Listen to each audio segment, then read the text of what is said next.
Hello नमस्कार साथियों, स्वागत है आप सभी का आपके अपने YouTube channel exam with Ashok में। आशा करते हैं कि आप लोग स्वस्थ होंगे, मस्त होंगे और अपनी तैयारी बहुत ज़बरदस्त तरीके से कर रहे होंगे। जैसा कि यूपीपी कांस्टेबल की वैकेंसी आ गई है जिसमें 32,679 पद की बात की गई है। तो इसमें हम लोग देखेंगे कि कौन कौन से कैटेगरी में कितने वैकेंसीज हैं और कौन कौन फॉर्म भरने के लिए एलिजिबल है, किसकी एज है ना। तो ये सारी चीज़ों को हम यहाँ पे डिस्कस करेंगे। तो अगर हम बात करें तो सिविल पुलिस, जिसे हम नागरिक पुलिस बोलते हैं, जो थाने वगैरह में रहते हैं, ठीक है ना, चौकी वगैरह पे रहते हैं, वो 10,469 पद की वैकेंसी है। ठीक है।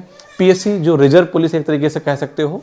तो जब भी कभी कोई धरना वगैरह होता है यहाँ पे, तो सरकार की तरफ से मांग की जाती है फोर्सेस की, तो पीएससी, वहाँ पे पीएससी की जरूरत पड़ती है। तो ये कह सकते हैं कि आराम की नौकरी है, आपको कोई दिक्कत नहीं है, क्योंकि जब जरूरत होगी तो आप ये मान लीजिए कि धरना कितना होता है, बहुत कम होते हैं। तो यहाँ पे 15,131 पद हैं, जो सबसे ज़्यादा पद इस बार देखने को मिले हैं। जेल वार्डर की बात करें तो 3,385 पद आए हैं, जिसमें महिला और पुरुष दोनों के लिए हैं। ये भी बहुत ही मस्त जॉब है, क्योंकि आप जेल के बाहर आप वहाँ एज ए गार्ड, मतलब जो है वहाँ पे आप ड्यूटी करेंगे और 8 घंटे की ड्यूटी रहेगी। ड्यूटी टाइम से आप ओवर चले जाएंगे, आपको कहीं भाग दौड़ की जॉब नहीं है। पीएससी में आपको थोड़ा सा आना जाना पड़ जाता है, लेकिन आराम है, कोई दिक्कत नहीं है, क्योंकि फुल टाइम आपको काम करना नहीं होता है, बस ड्यूटी पे रहना होता है। यहाँ पे थोड़ा सा फील्ड में रहना होता है, लोगों के बीच में रहना होता है, लेकिन आप अच्छी है जॉब। अगर विशेष सुरक्षा बल की बात करें तो आप ब्लैक कैट कमांडो की तरह बिल्कुल ऐसे रहेंगे और आपको यहाँ पे 13,141 पद की वैकेंसी यहाँ पे है। महिला बटालियन की बात करें तो ये केवल पुरुषों के लिए है। यहाँ पे महिलाएं और पुरुष दोनों हैं। अगर महिला बटालियन की बात करें तो केवल महिलाओं के लिए है, तो महिलाओं का भी विशेष ध्यान दिया गया है यहाँ पे। तो 2,282 वैकेंसीज हैं। अगर यहाँ घुड़सवार की बात करें तो केवल पुरुषों के लिए है, तो 71 पद आए हैं। घुड़सवार की जरूरत तब होती है जब भी कभी परेड वगैरह होती है, तो वहाँ पे घुड़सवार मतलब जो है घोड़े के साथ आते हैं, ठीक है ना।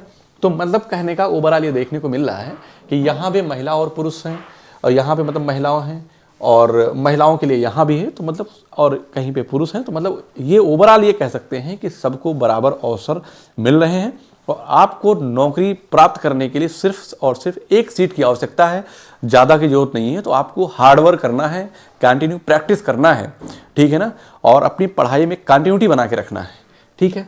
आगे बात करते हैं कि किस डिपार्टमेंट में कितनी वैकेंसीज है। जैसे नागरिक पुलिस की बात करें तो उसमें कैटेगरी वाइज कितनी है, तो जिसमें महिला और पुरुष दोनों को अवसर दिया गया है। तो थाने चौकी वगैरह पे जो ड्यूटी लगती है, ठीक है ना। तो जनरल कैटेगरी के लिए 4,191 पद हैं, और ईडब्ल्यूएस वालों के लिए 1,046 है। ओबीसी के लिए 2,826 पद है। एससी के लिए 2,198 पद है, और एसटी के लिए 208 पद है, ठीक है। ओवरऑल मिला के 10,469 पदों की यहाँ पे बात की गई है। अब यहाँ पे ये देखेंगे, जैसे आपने कहा कि सब महिलाओं कितनी हैं, तो बेटा जब जनरल में जो आएंगे वो सभी 4191 महिला और पुरुष दोनों रहेंगे, ठीक है ना। और ईडब्ल्यूएस की बात करें तो यहीं पे जो जनरल कैटेगरी वाले ईडब्ल्यूएस सर्टिफिकेट लेते हैं, तो वो 1,046 में रहेंगे, वो मेल हो या फीमेल हो।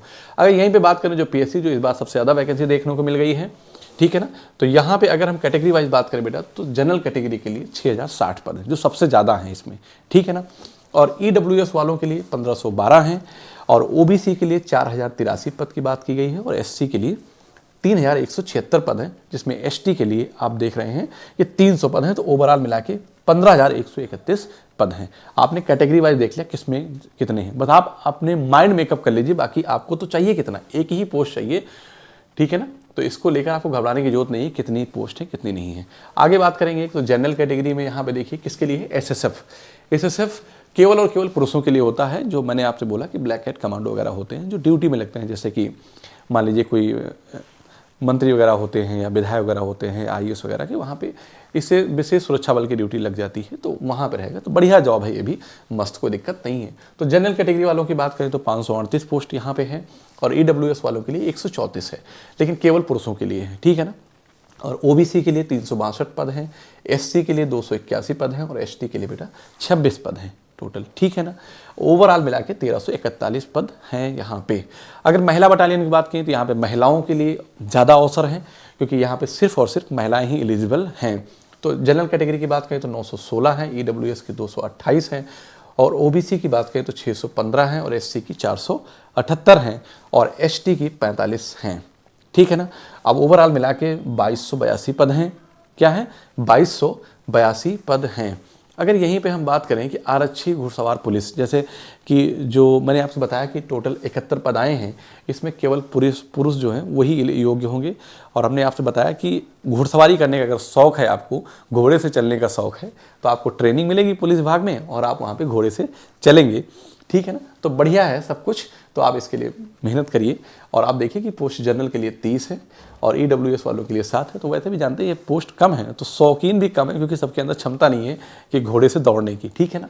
और OBC के लिए 19 पद हैं और SC के लिए 14 हैं और ST के लिए 1 है। और यहाँ पे टोटल ओवरऑल मिला के 71 पदों की बात की गई है। अगर यहीं पे बात करें जेल वार्डर, मैंने आपसे कहा कि जेल के बाहर 8 घंटे की ड्यूटी रहेगी, आपको सिर्फ और सिर्फ बैठना है। हो सकता है कि आप ऊपरी इनकम ही कमा लें, कोई किसी से मिलना चाहे तो आप 150 मिल सकता है, ठीक है ना। तो जेल वार्डर पुलिस के रिक्त पदों की यहाँ पे जेल वार्डर में क्या है कि जनरल कैटेगरी के लिए 1314 पद हैं और EWS वालों के लिए 327 पद हैं, OBC के लिए 885, SC के लिए 688 और ST के लिए 75 पद की बात की गई है। और अगर टोटल बात किया जाए तो 3279 पद हैं। ये तो मैंने आपको बता दिया कि किस किस कैटेगरी, मतलब कि जैसे कि सिविल पुलिस है, जो नागरिक पुलिस हैं, और PSC है, SSF है ना, महिला बटालियन है, तो उसमें कैटेगरी वाइज कितनी वैकेंसीज हैं मैंने आपको बता दिया। अब आप हम लोग देखेंगे कि यहाँ एक और बचा है हमारा जेल वार्डर। जेल वार्डर में क्या है, केवल महिलाओं के लिए है, तो मतलब अलग अलग आई है, ध्यान देना इस बात को कि जेल वार्डर पुरुष भी हैं और जेल वार्डर महिलाएं भी। बढ़िया जॉब है।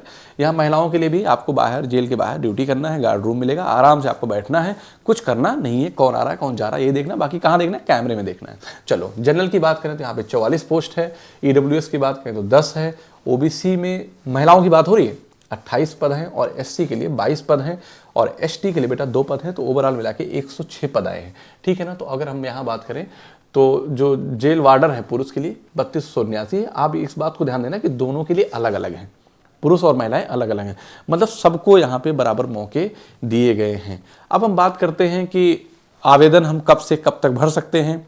थोड़ा हमें सिंसियर रहना है, बी केयरफुल। अपने फॉर्म भरते समय हमें किन किन बातों का ध्यान देना है, कौन कौन से डेट है, तो याद रखिए कि 31/12/2025 से 30/1/2026 तक आप फॉर्म भर सकते हैं। लेकिन आप नए साल में फॉर्म भरिए और 30 का वेट मत करिएगा, 30 से पहले क्योंकि हो सकता है कि साइट बिजी हो जाए, क्योंकि ज़्यादा कैंडिडेट होंगे, ठीक है ना। तो इसलिए आप फॉर्म पहले भर दीजिए समय से। दूसरी चीज़ है कि आवेदन जो शुल्क जमा करने की डेट है 31 जब आप फॉर्म भरेंगे, और जिस जो फॉर्म की लास्ट डेट होगी वहीं पे शुल्क जमा करने की लास्ट डेट होगी, ठीक है ना। जमा किए गए शुल्क के समायोजन की तिथि, मान लीजिए कि कुछ है समायोजन करना है, तो वो भी आपको यहाँ पे 2/2/2026 है लास्ट डेट, ठीक है। इंपॉर्टेंट क्या है कि सबसे पहले फॉर्म भरने से पहले आपको बेटा OTR भरना होगा। क्या करना होगा, OTR कराना होगा। OTR क्या होता है, वन टाइम रजिस्ट्रेशन। अब वन टाइम रजिस्ट्रेशन की अगर बात करें तो इसे कहेंगे प्रथम बार पंजीकरण। इसमें विशेष ध्यान क्या देना होता है कि आप सपोज दैट आप 2 भाई हैं या एक भाई एक बहन है, दोनों लोग फॉर्म भर रहे हैं, तो आप ये समझ लीजिए कि दोनों की ईमेल आईडी यूनिक होनी चाहिए, एक ही ईमेल आईडी नहीं होगी, ठीक है ना। और दूसरा क्या है कि मोबाइल नंबर दोनों का अलग अलग होना चाहिए। विशेष ध्यान ये देना है कि फॉर्म भरते समय मोबाइल नंबर ऐसा यूज करें कि जो यूज में रहे, ऐसा नहीं कि 1 महीने 2 महीने 3 महीने बाद आप बंद हो जाए, रिचार्ज न कराएं, तो ठीक है ना बात। तो OTR हेतु प्रयुक्त ईमेल आईडी मोबाइल नंबर अपरिवर्तनीय होंगे। मतलब कहने का है कि जब आप OTR कराएंगे वन टाइम रजिस्ट्रेशन, तो उस समय जो भी आप मोबाइल नंबर और यूनिक ईमेल आईडी जो आप यूज करेंगे वो चेंज नहीं होगा। तो इसलिए मेंटली आप पहले से प्रिपेयर रहिएगा कि जो नंबर डाल रहे हो, जो ईमेल आईडी डाल रहे हो, मतलब कि जो फ़ोन नंबर और ईमेल आईडी डाल रहे हो, वो सब कुछ आपका होना चाहिए। आपका होना चाहिए मतलब ये ना हो कि बंद हो जाए आईडी, पता लगा ईमेल का, पासवर्ड ना भूल जाए, ठीक है ना। ऐसी कोई आईडी यूज मत करना। अब उसमें कुछ और भी बातें हैं, जैसे कि मान लीजिए सबसे पहले आप क्या करेंगे। सबसे पहले जिन बच्चों ने अपना, पहले तो आप OTR करा लीजिए।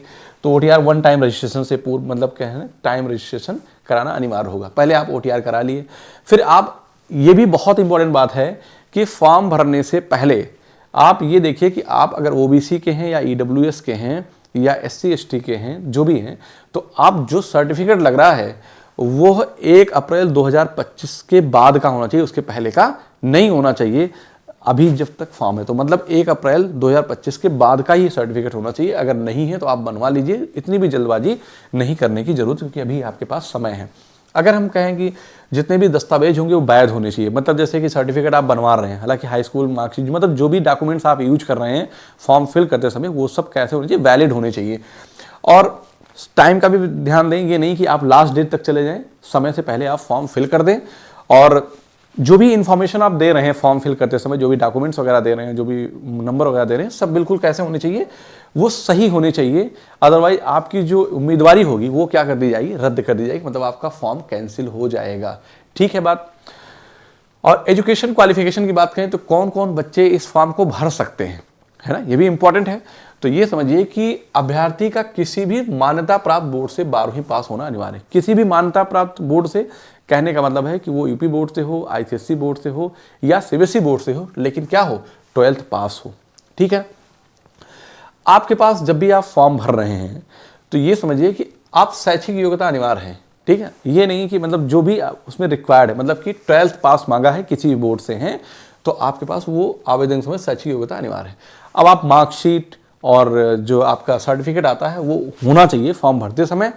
और सबसे इंपॉर्टेंट बात है कि जो बच्चे अपीयर्ड हैं, अपीयर्ड कहाँ, क्लास 12th में, वो बच्चे फॉर्म नहीं फिल कर पाएंगे क्योंकि अपीयर्ड को यहाँ पे अलाउड नहीं किया गया है। तो एज के साथ साथ अपीयरिंग को भी आपको ध्यान देना है। तो पहले इन सब चीज़ों को लेकर आप बहुत बिल्कुल क्लियर हो जाइए। ठीक है ना। अब अगर एज की बात करें, जो बहुत बड़ा मुद्दा था, जिसमें काफ़ी दिनों बाद वैकेंसी आई है इसमें, तो कुछ पद ऐसे हैं जो बहुत दिन बाद आए हैं, करीब 7-8 साल बाद आए हैं। तो उसमें डिमांड की गई थी कि हमें एज में छूट दिया जाए क्योंकि बच्चे तैयारी कर रहे थे, वैकेंसी आई नहीं है। तो बच्चों की क्या गलती थी, तो भाई वो तो इंतजार कर रहे थे, आपने वैकेंसी समय पर दिया नहीं। तो हालांकि आपको फाइनली एज रिलैक्सेशन मिल गया है, तो अब आपके पास कोई एक्सक्यूज़ नहीं बचा है, आप अपनी पढ़ाई में लग जाइए। तो यहाँ पे देख लीजिए कि कौन कौन भर सकते हैं। ये आप मानिए कि 18 से 25 साल की एज वाले फॉर्म भरेंगे पुरुष, है ना। और यहाँ पे दूसरा है कि 18 से 25 कौन है, ये आपके महिला अभ्यर्थी, दोनों के लिए 18 से 25। अब इसके बाद आपको रिलैक्सेशन मिला हुआ है, क्या है, आयु में छूट मिल गई है। ठीक है। जैसे यहाँ पे अब आप कौन भर सकता है, कितनी एज होनी चाहिए, उसकी डेट ऑफ बर्थ क्या, तो उन्होंने बताया कि जो जनरल और ईडब्ल्यूएस कैटेगरी वाले बच्चे हैं, वो पुरुष की अगर बात की जाए तो 2/7/2000 अगर डेट ऑफ बर्थ है तो वो फॉर्म फिल कर सकते हैं। उसके पहले की है तो फॉर्म नहीं भर सकते हैं। और 1/7/2007 तक की होनी चाहिए। उसके बाद अगर आपकी डेट ऑफ बर्थ है तो आप फॉर्म नहीं भर पाएंगे। बस आप मैच कर लीजिए कि क्या इसके बीच में आपकी डेट ऑफ बर्थ है। आपको कुछ नहीं करना, आप हमारी वीडियो खोलिए और यहाँ से आप देख सकते हैं, बाकी ज़्यादा इधर गुना भाग करने की जरूरत नहीं है। ठीक है। अगर महिलाओं की बात करें किसमें, जनरल और ईडब्ल्यूएस में, तो 97, मतलब कि 2/7/97 से 1/7/2007 के बीच में उनकी डेट ऑफ बर्थ होनी चाहिए। मतलब कि 1997 के पहले, क्या 1997 के पहले वाले जो बच्चे हैं वो फॉर्म नहीं भर पाएंगे। किसमें, महिलाओं की बात की।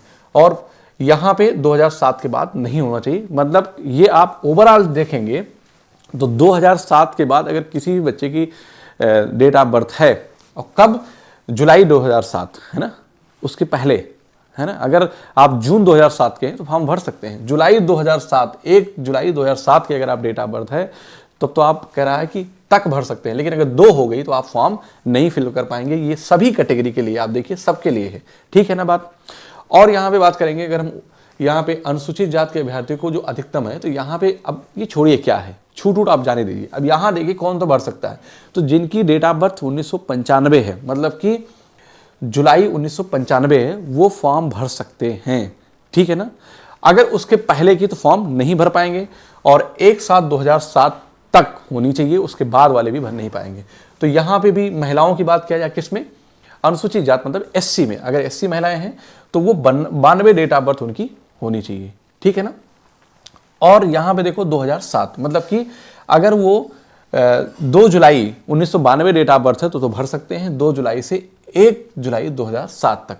ठीक है। अगर उसके बाद के हैं तो नहीं भर पाएंगे, इसके पहले के हैं तो फॉर्म नहीं फिल कर पाएंगे। और यहाँ पे बात करें अगर एसटी की, तो इनको भी 1995, मतलब कि 2/7/1995, 2 जुलाई 1995 से अगर आपकी डेट ऑफ बर्थ है तो आप फॉर्म फिल कर सकते हैं। लेकिन अगर यहीं पे 1 आ गया, 1 जुलाई 1995, तो आप फॉर्म फिल नहीं कर पाएंगे। इसके बीच में ही आपकी डेट ऑफ बर्थ होनी चाहिए, मतलब यहाँ से यहाँ तक बीच में कह दो, या 2/7/1995 से 1/7/2007 के बीच या यहाँ तक आपकी डेट ऑफ बर्थ है, तो आप नो डाउट, आपको सोचने की जरूरत नहीं, आप फॉर्म फिल कर दीजिए OTR कराकर और अपनी तैयारी में लग जाइए। यहाँ पे अगर हम बात करें तो महिलाओं की, तो यहाँ भी 2/7/1992 है और 1/7/2007 है। आप बात समझ पा रहे हैं। यहाँ पे देखिए क्या है, OBC अन्य पिछड़ा वर्ग के लिए है तो 2/7/1995 और 1/7/2007 मतलब 1995 जुलाई 1995 2 जुलाई 1995 अगर डेट ऑफ बर्थ है तो फॉर्म फिल करेगा। मतलब आप कहने का, और 2007 के बाद अगर जुलाई 2007 के अगर 1 जुलाई 2007 के बाद उसकी डेट ऑफ बर्थ है तो फॉर्म नहीं भर पाएगा। जैसे सपोज दैट किसी बच्चे की 2/7/2007 है तो फॉर्म नहीं भर सकता, वो एलिजिबल नहीं है, ठीक है ना। और यहाँ पे महिलाओं की बात करें तो 1992 में है, 2/7/1992 से 1/7/2007 के बीच में आपकी डेट ऑफ बर्थ होनी चाहिए। बीच ये कह सकते हैं कि मान लीजिए आपकी डेट ऑफ बर्थ 2/7/1992 तो आप एलिजिबल है, लेकिन अगर यहीं पे 1/7/1992 आ गया तो आप फॉर्म नहीं भर पाएंगे। यहाँ देखिए अगर 1/7/2007 है, अगर गलती से किसी ने ध्यान नहीं दिया, अगर उसकी 2/7 है, ध्यान देना 2007 नहीं, जुलाई में होनी चाहिए 7 में, आप समझ रहे हैं बात। तो अगर 2 जुलाई 2007 है तो आप फॉर्म नहीं भर पाएंगे, लेकिन 1 जुलाई 2007 अगर है तो आप फॉर्म भर सकते हैं, ठीक है ना। तो आपने ये देख लिया। बाकी इसमें मैंने जो भी रिलैक्सेशन है वो यहाँ पे सब इंक्लूड है, तो रिलैक्सेशन की बात जो भी है वो सब मामला क्लियर ही हो गया है। तो आप यहाँ से अपने देख लीजिए कि इस बीच में क्या आपकी डेट ऑफ बर्थ है, अगर है तो आप फॉर्म आराम से भरिए, कोई दिक्कत नहीं है। फिर हम बात करेंगे कि जो पेपर हो जाता है उसके बाद हमारा फिजिकल टेस्ट होता है।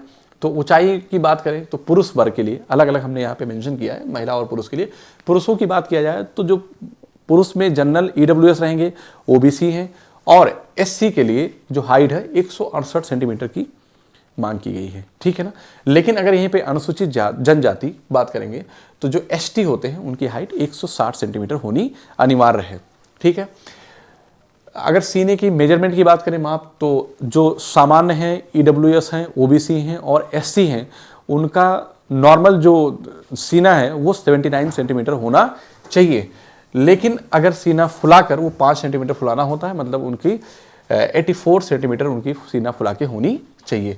अगर यहीं पे अनुसूचित जनजाति की बात करें तो नॉर्मली उनका 77 सेंटीमीटर होना चाहिए बिना फुलाए, और फुलाने के बाद 5 और ऐड कर दीजिए तो आपका 82 सेंटीमीटर होना चाहिए। तो बेटा अगर यहाँ महिला वर्ग की बात करें तो जिसमें जनरल, ईडब्ल्यूएस और ओबीसी एससी के लिए जो हाइट होनी चाहिए वो 152 सेंटीमीटर अनिवार्य है, ठीक है ना। और यहीं पे अगर हम एसटी की बात करें, जो अनुसूचित जनजाति होते हैं, उनको 147 सेंटीमीटर उनकी हाइट होना अनिवार्य है।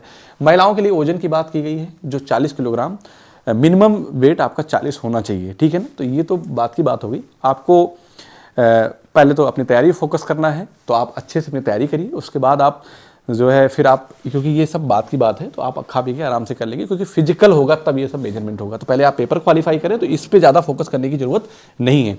अब हम आपकी कैसे मदद करेंगे बेटा, अभी चूंकि आप जानते हैं कि 50 नंबर की आपकी रीजनिंग आने वाली है, तो मतलब आप सोच सकते हैं कि कितना बड़ा रोल है रीजनिंग का, ठीक है ना। तो रीजनिंग सबसे ज़्यादा है, जो कि 37 नंबर की आपकी जीके आएगी, 37-38 में हिंदी आ जाएगी, बाकी मैथ और आपका रीजनिंग आ जाएगा। अगर आपने रीजनिंग बेहतर कर लिया तो ये मान लीजिए कि बहुत अच्छा कर जाएंगे। जो लास्ट वैकेंसी 1500 आई है, ये मानिए कि कम से कम मैंने उसमें मेरे बहुत सारे बच्चे वहाँ पे हुए हैं, और हम ये आशा करते हैं कि आप भी हमारे साथ लगातार जुड़ेंगे और आपके लिए भी हम बेहतर करेंगे। और अब उम्मीद करते हैं कि आप लोग अपने दोस्तों में शेयर करेंगे, हमारे चैनल को लाइक करेंगे, कमेंट करेंगे। बेटा यहाँ पे कोई चार्ज नहीं है, फ्री ऑफ कास्ट आपको सारे प्रीवियस क्वेश्चन जितने हैं हम सब कुछ आपको यहाँ पे करा देंगे, और भी जो बेस्ट क्वेश्चन वो कराएंगे। अगर आपकी कोई डिमांड है आपकी तैयारी के लिए, जिसमें आप यूपी पुलिस की आपकी प्रिपरेशन करना चाह रहे हैं, तो आपकी अगर कोई भी राय है कि आप कुछ पढ़ना चाहते हैं तो आप कमेंट के माध्यम से पिन कर सकते हैं हमारे चैनल पे। हाँ, तो हम आपकी पूरी मदद करेंगे, ठीक है। तो सभी को शुभकामनाएं हैं और मिलते हैं आपसे हम क्लास में। तब तक के लिए आप सभी को जय हिंद।